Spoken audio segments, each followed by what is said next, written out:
আজকে আবু সাঈদের কথা মনে পড়ছে আমাদের, যে আবু সাঈদের ছবি বাংলাদেশের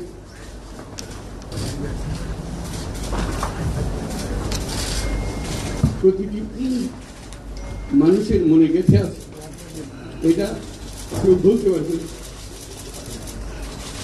কি অবিশ্বাস্য একটি সাহসী যুবক,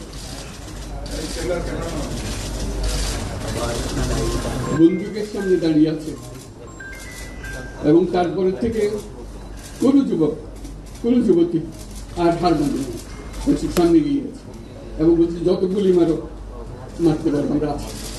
তো যার কারণে এটা সারা বাংলাদেশ জুড়ে এই আন্দোলন ছড়িয়ে গেছে এবং যার কারণে বাংলাদেশ এই দ্বিতীয়বার স্বাধীনতা অর্জন করল। এই স্বাধীনতাটা আমাদেরকে রক্ষা করতেই হবে, শুধু রক্ষা করার নয়, এই স্বাধীনতার সুফল প্রতিটি মানুষের ঘরে পৌঁছাতে হবে, তা না হলে স্বাধীনতার কোনো দাম